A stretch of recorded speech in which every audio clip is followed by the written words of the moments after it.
Bonjour à tous. Aujourd'hui, on va faire la correction de l'exercice global. Allez-y. Lors d'un séisme, la Terre est mise en mouvement par des ondes de différentes natures qui occasionnent des secousses plus ou moins violentes et destructrices en surface. On distingue les ondes P, les plus rapides se propageant dans les solides et les liquides, et les ondes S, moins rapides, se propagent dans les solides. L'enregistrement de ces ondes par des sismographes à la surface de la Terre permet de déterminer l'épicentre du séisme. Alors, l'essentiel, ou bien le but de cet exercice est de déterminer l'épicentre du séisme, lieu de naissance de la perturbation. Les schémas A et B modélisent la propagation des ondes sismiques dans une cloche terrestre. Allez-y, on a deux schémas. Le schéma 1, dans le schéma 1, on a voir le sens de propagation de l'onde.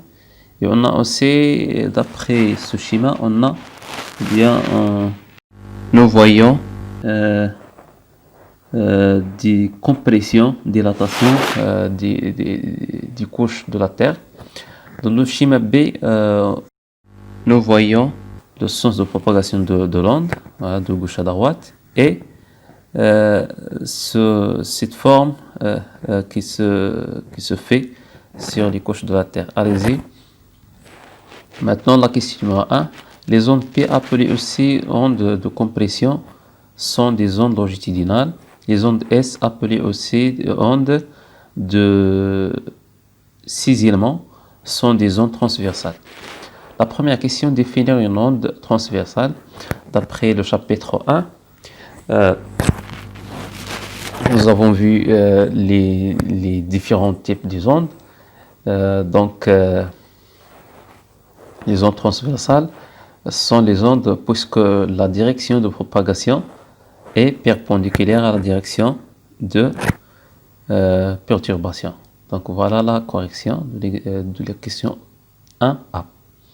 Une onde transversale est une onde puisque la direction de propagation est perpendiculaire à la direction de perturbation. Maintenant, on passe à la question B. Indiquez le schéma correspondant à chaque type d'onde. Donc, d'après le cours aussi, les ondes longitudinales, et puisque la direction de perturbation est parallèle à la direction de propagation. Donc, dans le schéma 1, voilà le sens de propagation. Donc, la direction est horizontale.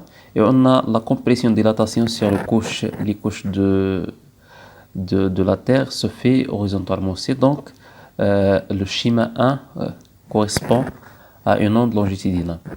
Mais pour le schéma numéro 2, donc le sens de propagation de gauche à droite, et on a la perturbation se fait verticalement. Donc, la direction de propagation est perpendiculaire à la direction de perturbation. Donc, le schéma 2 correspond à une onde transversale. Donc, voilà la réponse de la question 1B. Le schéma A correspond à une onde longitudinale. Le schéma 2 correspond à une onde transversale. Maintenant, on passe à la question numéro 2. Un séisme s'est produit à San Francisco, Californie, en 1989. Le document ci-dessous présente le sismogramme obtenu lors de ce séisme à la station Eureka, station sismique située au nord de la Californie. L'origine des temps t égale à 0 a été choisie à la date du début du séisme à San Francisco. Donc voilà le sismogramme. Donc ce graphe présente la variation de l'amplitude en fonction du temps, c'est-à-dire l'élongation. C'est-à-dire l'élongation en général. Donc la question 1, ou bien la question 2A, à quel type d'onde SOP correspond chaque train? Donc on a deux trains d'onde. On a le train d'onde A et le train d'onde B. Donc nous avons vu deux types de ondes en général. Les ondes P qui sont plus rapides. Donc quelles sont les ondes d'après ce sismogramme qui sont plus rapides.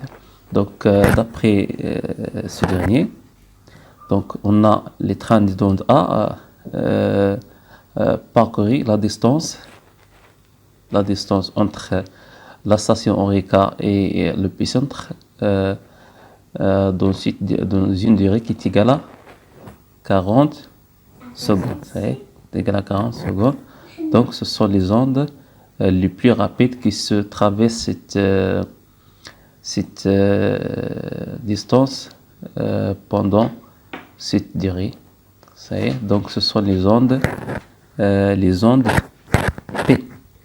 Donc, le train des ondes correspond à les ondes P, car sont les ondes les plus rapides. Mais pour les ondes S, correspond à le train des ondes B parce que la durée du parcours est égale à combien? Égale à 65 secondes. Donc, ce sont les ondes les moins rapides. Voilà. Maintenant, on passe à la question B. Sachant que le début de séisme a été détecté à Orica à 8h15 minutes 20 secondes, au temps universel détermine l'heure TU en H, c'est-à-dire en heure, minutes en secondes, à laquelle le séisme s'est déclenché à l'épicentre. Donc, à l'instant l'instant du déclenchement, c'est l'instant T en général. C'est l'instant de la détection à Orica de cette vibration, bien de cette séisme, c'est l'instant T' qui est égal à T plus tau, avec tau le retard temporaire. Donc T' égale à combien? Égale à 8h15 minutes 20 secondes. Et le retard tau, égale à combien? Égale à 40 secondes d'après le sismogramme. Donc l'instant T, c'est-à-dire l'instant de détection ou bien l'instant de déclenchement T égale à T' moins le retard tau, c'est-à-dire 8h15 minutes 20 secondes moins 40 secondes est égal à 8h14 minutes 40 secondes. Donc voilà l'instant de déclenchement de ce signal ou bien de ce séisme à l'épicentre, bien sûr. Maintenant, on passe à la question C.